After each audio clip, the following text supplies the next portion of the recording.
everybody. This is Heather Lockett, and we're at Lasting Conversations. Today, we are with the fabulous Ned Raynolds of Senior Cycling. Senior Cycling is based in Portsmouth, New Hampshire, and has locations and does trips all over the place. And Ned and I very serendipitously met when I was on part of my road trip at Niagara Falls. And I stepped outside one morning with my coffee, and there was this van and these amazing people getting ready to go on a bike trip. And I saw this seniorcycling.com and just said hello. And I knew instantaneously that this is going to be a fantastic topic for the Lasting Conversations show. So hello, Ned. Hello, Heather. Hey there. So tell us about Senior Cycling and what was the genesis of its beginning, and who is it that comes riding bikes with you? Okay, well, Senior Cycling is actually something like 20-year-old company that was started by, I am told, a single woman who was about 60 when she started the company. And I think she had a friend and partner who they began, running fully supported bike tours for seniors who, we define as folks 50 and over. Mm-hmm. She bought one van and one trailer and outfitted that trailer, to carry bicycles and all the associated equipment that you need to do a fully supported bike tour. So that's, racks in the trailer for holding the participants' luggage and, spare bike parts and coolers for snacks and drinks and, bike tools, of course, for any on the trail repairs, stuff like that. So her name was Pat, and she ran the company for something like 12 or 13 years. So that means she was into her 70s by the time she then sold the company to a couple who ran it for 7 years. That couple lived in Asheville, North Carolina. And during the time that they had the company, they expanded the capacity of the company to, they bought another van and another trailer and began offering, more tours. So these bike tours are offered, as you said, in, various places, theoretically anywhere in the country. Mm-hmm. Historically, they've mostly been the eastern half and Midwest. I think the farthest west that Senior Cycling has ever run a tour has been Colorado or Montana. But anyway, these tours are run anywhere there is a really great series of rail trails. And that's key because, as people know, rail trails are old railroad corridors that have been reclaimed and converted into off-road bike trails. And the network of rail trails in the United States is huge and growing because Rails to Trails has become a kind of a movement. There's a national nonprofit, the Rails to Trails Conservancy. If you Google rail trails, you'll get that. And state departments of transportation are engaged in making these conversions, along with local communities. Anywhere this has happened, the rail trail becomes an instant place for community, for economic development. You see things like bike shops and ice cream shops and boutiques springing up along the routes. The rail lines often went through town centers. And so, that's what happens with these rail trails. Anyway. So I was just going to pop in to say, the railroad trails are really cool for Yes. every way that you were just sharing. And to actually, that what the trains would do is cut through countrysides. And so there's a lot of nature. And That too. for the walking and the exercising and the biking, it takes you off these busy roads. So there's a bit of a safety factor. Oh, absolutely. And then that connection through small towns that perhaps have been lost with the 95s and the I-80s, all those interstates. Mm-hmm. So continue. This is really spectacular. Yeah, yeah. And just again on the features of rail trails, the railroads always chose the routes with the least possible elevation change. Ah. Right. Oh, so right. Okay. and of course they even cut, tunnels and built trestles when they needed to. Yeah. So many of these rail trails, they often follow river valleys, but they follow the low point as much as they can. They have tunnels and trestles that can be really spectacular and fun to ride. And as you mentioned, they go through, both beautiful countryside, beautiful vistas, and little communities, little town centers. So they're wonderful. So that's where senior cycling's bike routes, bike tours are focused. Any place you can put together, 4 to 5 to 6 days of riding as much as possible on these rail trails. So anyway, I mentioned the couple that bought the company from Pat, had it about 7 years last year through a mutual friend up here in Portsmouth, New Hampshire. And he and his wife were ready to move on and let go of the company.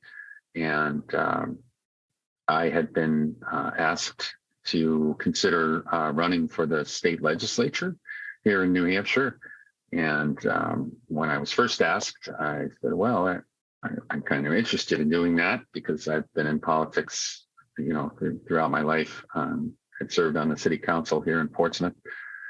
That's why, the invitation came. But serving in the legislature in New Hampshire is pretty much a volunteer job. It doesn't pay anything, and it takes about half your time during the first half of the year, January to June.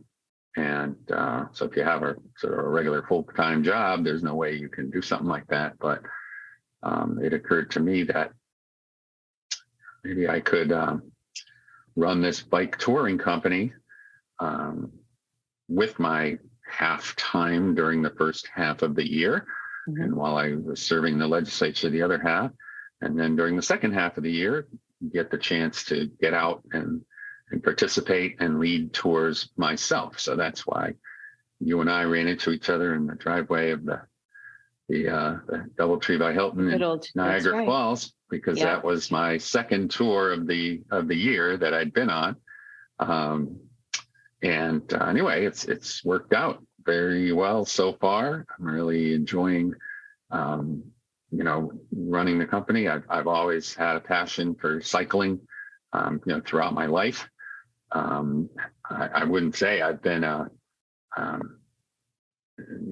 despite the passion, that doesn't mean I've done, a cross-country bike trip or a bunch of century bike rides, which are when you ride 100 miles. That's right. When you're doing 100. I've never done any of those things, but I've been a bike commuter in a lot of the places where I lived. I've been I'm just an advocate for cycling as an activity for people to stay healthy and vigorous and connect with other people.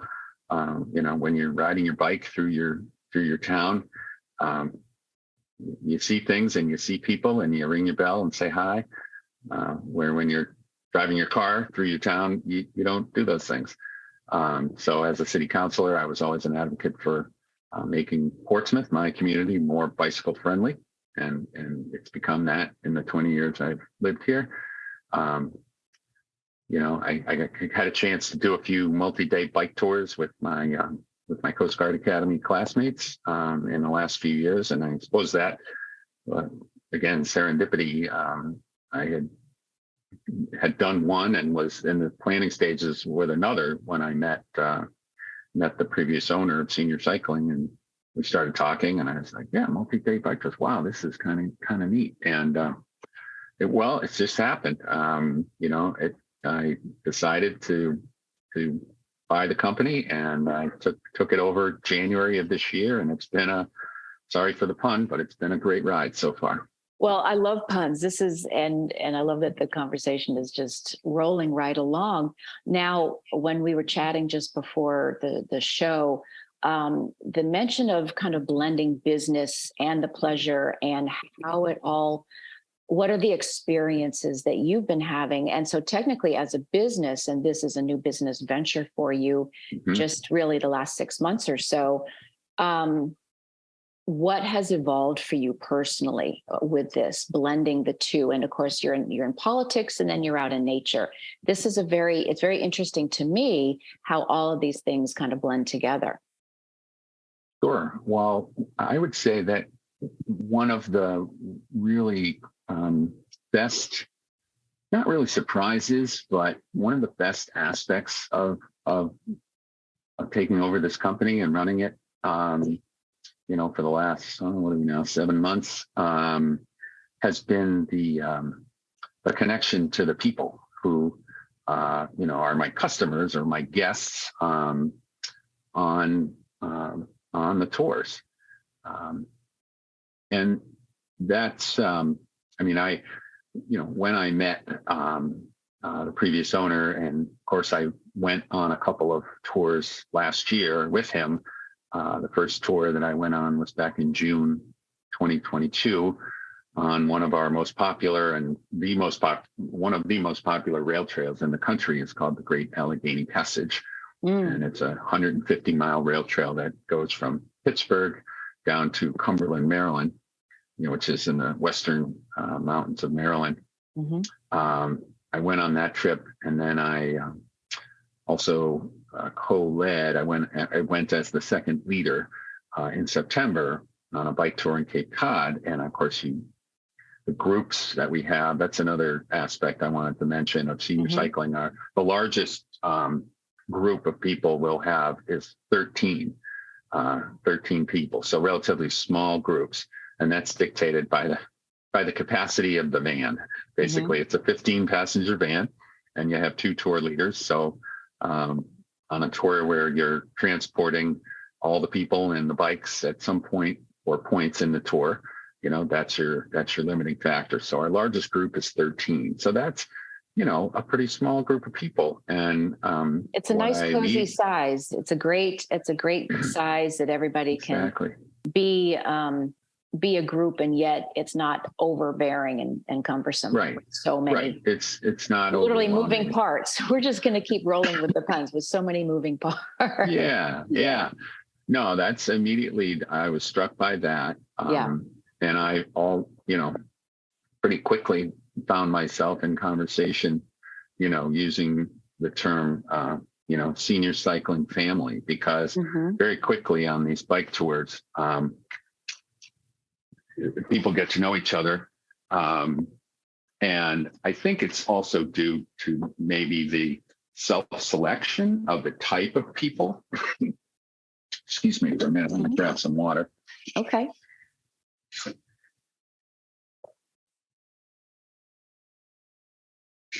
The type of people who would sign up and come on a multi-day bike tour, I think it's a certain kind of person. And those certain kind of people are really just open to meeting other people and bonding with them. And that's what happens on these tours. There's kind of almost magic, but it's really just good people who enjoy cycling and who enjoy meeting other people and experiencing new things. And you put them all together, and by the end of the week, they are like best friends. And I know for a fact that we already have had, in senior cycling,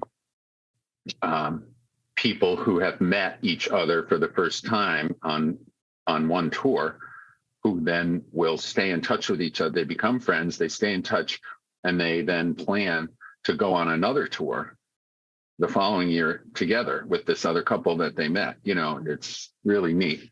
And I saw that in the people that I met, on the Gap last year, Cape Cod in September, and in this year, the tour Niagara Falls, Erie Canal, that group, by the second day, you would have thought that they had known each other for much longer. Well, that was the feeling that I got when I just stepped outside, and I could hear the click click of the certain shoes, but everyone was so friendly and smiling, and, oh, my name is Heather. Oh, it's so great to meet you. And you have members of your team. I want to talk about that as well. That Sure. There's just this ooze of ease and friendliness, and we were all each starting our own days, but your group, you mentioned that word magic, it felt magical. It really did. Well, thanks. Yeah, Yeah. it really, yeah, there it is. You experienced it. And of course, that's super important. An aspect of, running the company and having bike tours is, the leaders, the two leaders that senior cycling provides. It takes a certain special kind of person to be a bike tour leader. And, passion for cycling is just the first, but being a real people person is number two. Knowing how to be a great host, a great listener, being very empathetic, being able to intuit, detect and manage group dynamics, all of those things. And I am very fortunate and proud to say that, senior cycling has a great group of leaders who have become part of the company over the years. And the two that you met in Niagara Falls, Nick Harding and Michael Robinson, are two of the newer leaders. But they were naturals. And it was a really great tour. And, I've got other leaders like them, and I've got some new folks that I'm bringing in. But that role is very important, playing host and guide and, logistician with all and mechanic when things bike mechanic. Yeah, absolutely. All of those things. So yeah, I'm really blessed to have a great group of folks doing that, and they're the ones that are really frontline and making, creating the experience that senior cycling guests are expecting and are paying for. Yeah, that's great. And they're not all from the Portsmouth area. Do you have people all over the country? So tell us some of the other locations that are that your team members are from, and where it is that you guys go. And do you have other trips that you're planning even to take internationally, or that's a whole different wheelhouse? But just even within the United States with these rail trails, there are so many amazing excursions and places to explore. Oh yeah, absolutely. Well, first I'll just mention, since you asked, where my other leaders might be, I've got a great couple, a man and a woman who live up in Missoula, Montana. They've been leaders for years for the previous owner, and now for me. And we were just on a Zoom call yesterday talking about the 2024 schedule and, which tours they were going to lead versus other people. I mentioned Michael and Nick, they live in Rochester, New York. And so that's why they embraced planning and leading the tour, the Erie Canal, Niagara Falls tour. That's a new one for senior cycling. That was the first iteration, the one that you stumbled upon. I mentioned the Great Allegheny Passage. Both Jack and Mare from up in Montana, and Nick and Michael have led. Well, Jack and Mare have led many of those tours on the Gap. I I've got a great guy new to the team this year, Tony Palmer, who lives down in, he lives in Florida now, but he lived in Atlanta for about 15 years before that. And so he was a great leader this year, along with Jack, when I initiated the tour we call the Civil Rights Tour, Atlanta to Birmingham. Tony knew the city very well. So we spent our first day in Atlanta, and then we ride west toward Birmingham. And we're bringing that tour back this year. Let's see, who else? I don't want to forget people now. I've got a great new partner in my for senior cycling in one of my best friends from our Coast Guard Academy days. My friend Mike Hicks, who lives down in Connecticut on the shore. He was my partner for our new Rhode Island Ocean State Beaches and Breezes tour, which was just a few weeks ago. And then he's going to co-lead with me on Cape Cod this year. So I've got a guy named Alan Brown who lives out in Colorado, who's a real veteran cycler and tour leader. I should mention, we have gotten most, if not all of the tour leaders for senior cycling have experience with another organization. It's a nonprofit called Adventure Cycling that folks may have heard of. It's a nonprofit, but they have a few different arms. Generally they just sort of promote cycling, cycle touring, by being supportive with information and things like that. But they have an arm of their organization that leads tours. It kind of looks and feels more like a volunteer operation, where people sort of say, I want to lead a tour, and then they plan it, and Adventure Cycling kind of supports them in doing that. So anyway, the tours tend to be larger in number, and they also can be, most often I think they are ones where people bike with their self-supported. They bring tents and sleeping bags, and they bike, and they find a campground, and they pitch their tent, and they cook their food. So that's if you can do that, you can lead tours for senior cycling, where we do not pitch tents or cook our own food. We find cozy B&Bs or nice hotels, and we go out to dinner, go to restaurants for our meals.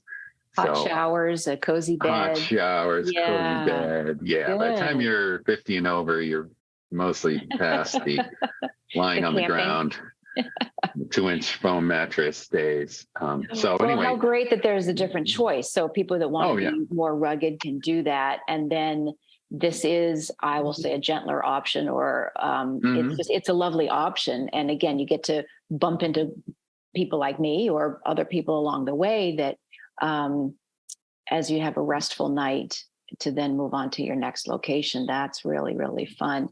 So what I was thinking of as you were describing your staff is, I'm going to make an assumption with this question is, are these second and third careers for your team? If everybody is of a certain age, these are not necessarily the 20-somethings that are just starting out in life. Oh, yeah, absolutely. No, the leaders are also, over 50. But tell us, cyclers. This is what's intriguing too, or the actual ages. So of the people, do you have people in their 70s? Are people pushing 80? Are people mostly in their 60s? And same with your staff as well. You mean, sure. The ages, So the leaders, all of our leaders are in their 60s and 70s. I'm 59. Mike is 59.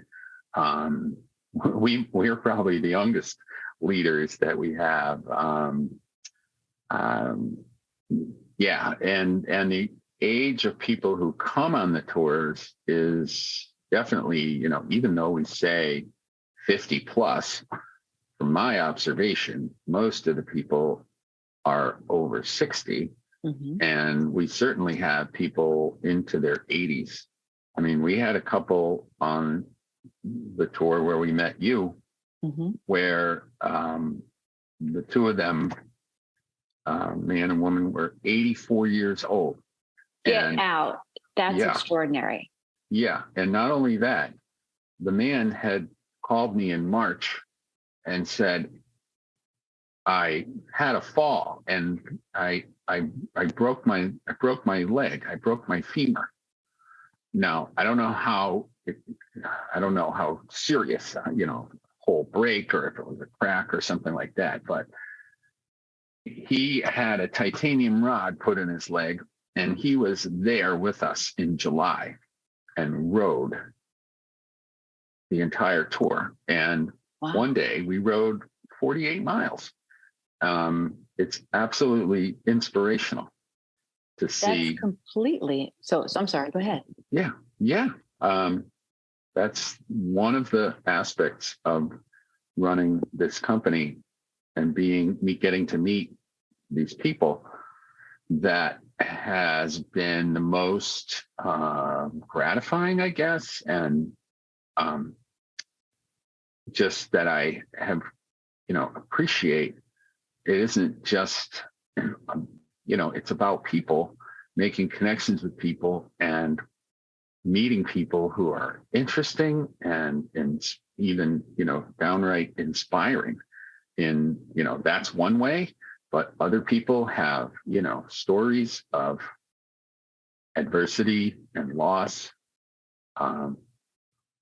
And again, the intimate experience, the maximum size 13 that I talked about earlier, we have dinner together. We sit around in the evening and share wine and drinks and conversation, and people share who they are and where they've come from and the experiences they've had, and you realize that cycling in general, and even coming on these tours, these bike tours, senior cycling, what senior cycling offers people is, this experience and this, for some people, goal. This man's wife told me, aside, that going on the tour in July was an important goal for her husband to recover from that injury. I mean, he's 84. He broke his leg. Now he has a titanium rod, and but he had the goal of, I'm going to get better. I'm going to go on that tour in July because I want to be with my wife and I want to see Niagara Falls and the Erie Canal. And there he was. And boy, he had a difficult time putting his leg over the bicycle. He had to lay the bike almost down flat on the ground to put his leg on the other side of it. But he did it about 50 times during the week, getting on and off the bike, on and off the bike. And so, I guess there's that. People say if the adage about dealing with adversity, if you get thrown off the horse, get back on again. In this case, it was getting back on the bike again. That was the inspiration for this guy. And I know that that's the case for other people. This is where, many times we get to the goosebumps part of the show. This is where the word humbling comes to mind. That this can become bigger than our original intention. Whether it's I'm going to have a new business, or for me, it's I have this show, but I sense that it's bigger. It's bigger than me. That's not even really why I'm doing it.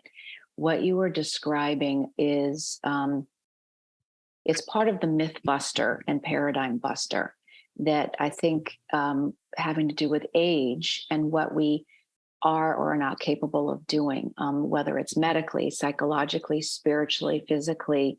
But we still, within the age realm, there are still inner prejudices. I'll say an outer societal prejudice, but it comes from within first of the, well, 84 or 70, where we have put a piece of math to our birth dates.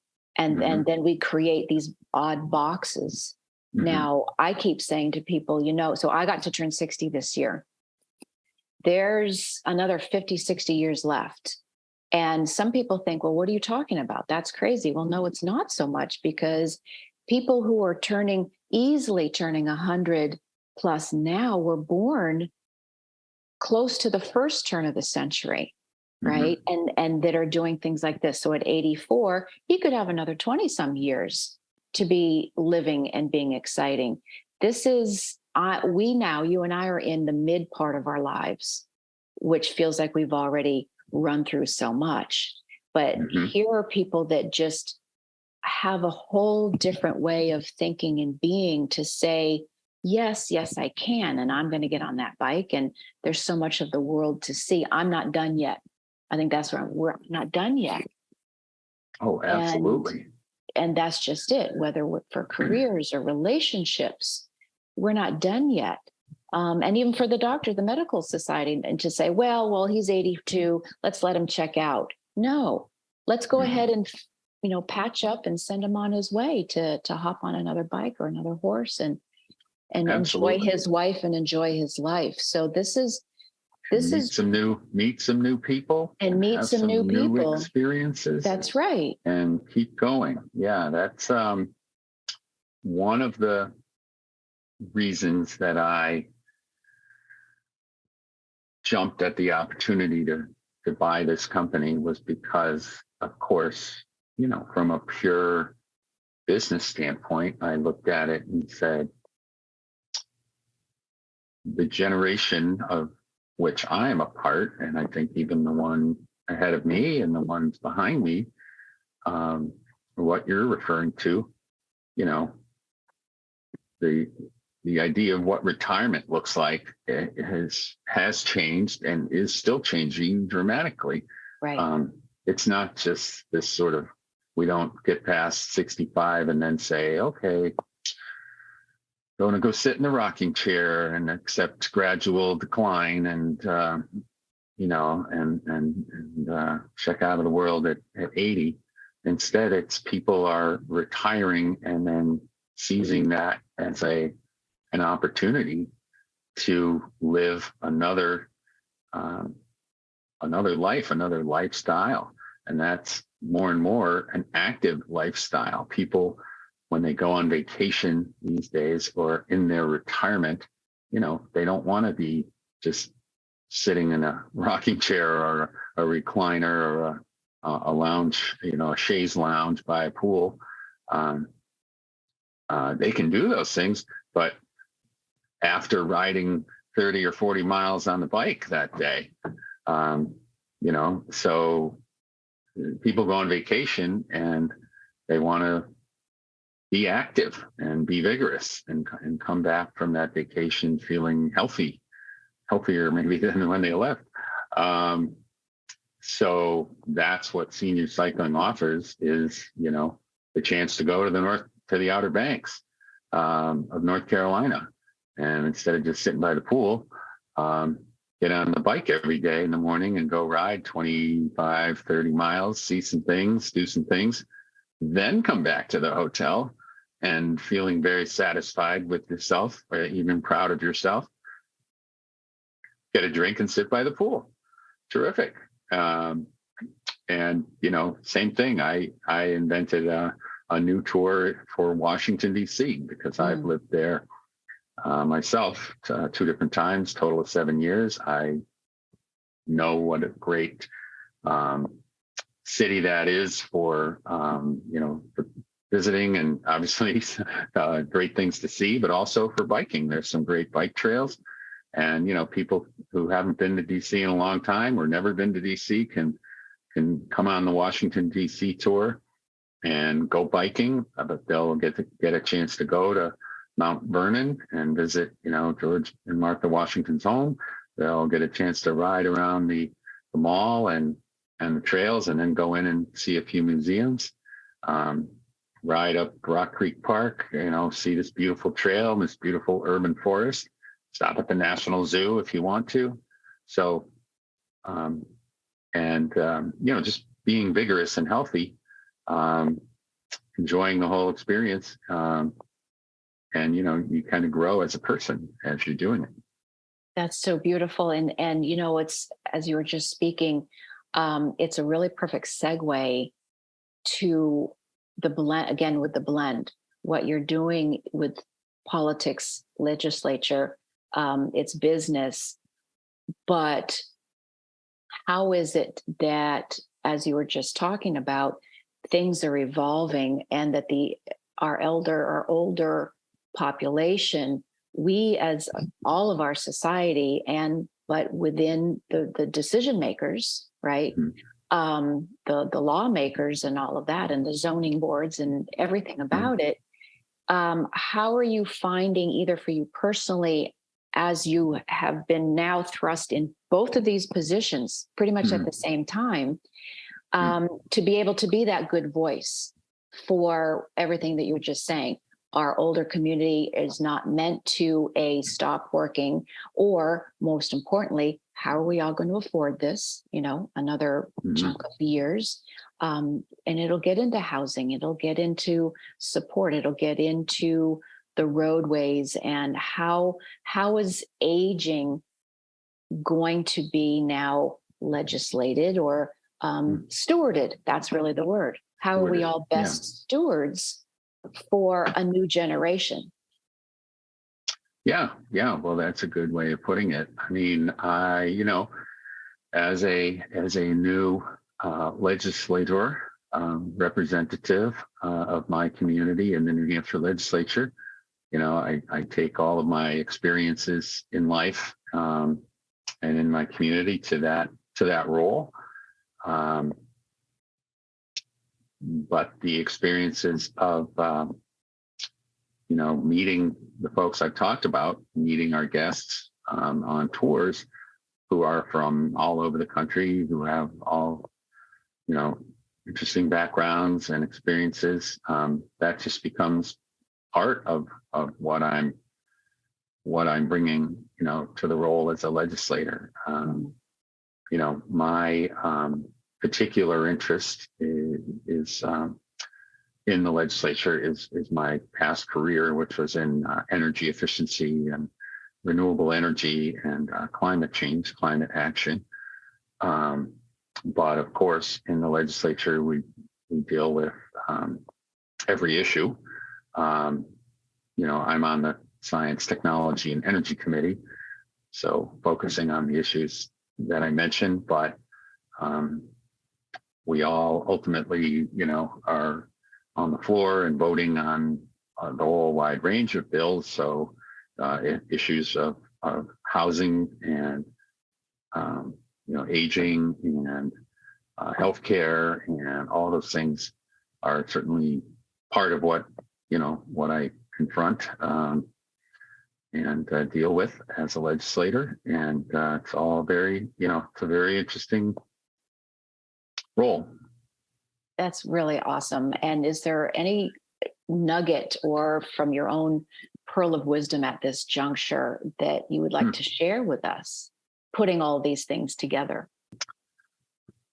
Well, I don't know. I mean, I guess I just always want to remind people, I know I'm odd in that I, from a young age, was always interested in government and politics and interested in being involved. And, I majored in government. I went to grad school in public policy. I, served as a city councilor. So I'm a weird odd duck, but that's not, I don't think that's weird at all, because that gets into a passion, and everybody has something. If it's history, but as a leader, and you've mentioned that you've been in the service, and so I love that. That's not weird at all. We all have something. By that I mean, maybe it's outside of the box. Yeah, it's not. Yeah. Well, many people, it's easy, and it's very easy, especially these days, to be pretty cynical about politics and about government. Right. When you bring up politics or mention or anything comes up, a lot of people have the reaction, let's not talk politics. Or Yeah. I hate politics. I Yeah, can't stand politicians, it, dentists, used car salesmen. Yeah, that's a rough gig. It's a pretty rough low. gig. Yeah. And people are cynical about government, but Yeah. you know, I like to cite Ben Franklin's quote, which is, "Democracy is the worst form of government, except for all the others." Yeah. So I would like the nugget, what I'd like to share with people is, we have a system of self-government. That's what democracy is, self-government. And politics is nothing but human nature writ large. So everybody involved is a human being, and everyone has all the strengths and flaws of human beings, which means we can be at the same time, noble and selfish, honest, dishonest, all the good and the bad. And cynicism doesn't help with anything. Self-government. So you have to participate, you have to contribute, you have to be respectful, be willing to listen, be willing to learn, and do your best. And if we can all do that, from the role of, like you mentioned, school boards, zoning boards, on up to Congress, self-government, it's just us. We decide, we make the rules, we change the rules. The rules change through the court system. We can change them again. It's just us. So cynicism is useless. Contributing and being positive is I think the only choice you have. Well, it isn't the only choice you have, but it's the one that's productive. So if you choose that, then you can be productive. And that's what I try to do. I love everything that you just said, because it really is just us. And we can get feeling, if cynicism is the kissing cousin of hopelessness, right? Mm-hmm. And the cynicism adds that anger flavor. And, and anger is really just fear. But we don't have to be in fear. There are scary things. Like you said, it's both are things that are happening. But when it comes down to just us, between me and my decisions of myself and my own household, which then ripples to our communities and our neighbors, mm-hmm. and our country, and then in our world. So it's team humanity. We're all in this mm-hmm. together. So I love that we're all in this together. And I'm hearing a flavor of hope, and that there's always a better way. But this is up to us to make those choices. Absolutely. Yeah. Yeah. Hope over cynicism, hope over fear. Right. That's the way to a positive and productive life. So bringing it back to, senior cycling is a vehicle for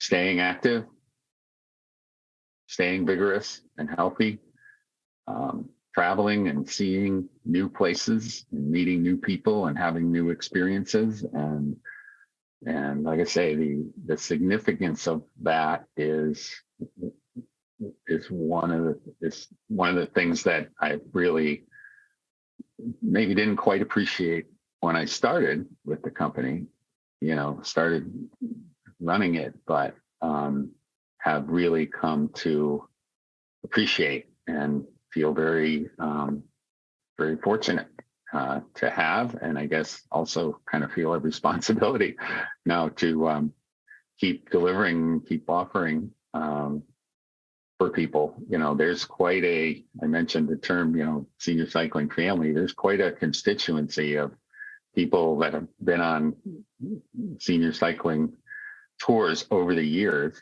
In fact, one of the people on the tour in Niagara Falls, that was her 10th Wow. senior cycling tour. Wow. And yeah, I definitely detected that over, looking at the registrations and the list from the past. Like, there are definitely people who multiple tours a year, tours year after year going back. So of course, very grateful for that as the business owner, but then wanting to, expand that, bring new people in.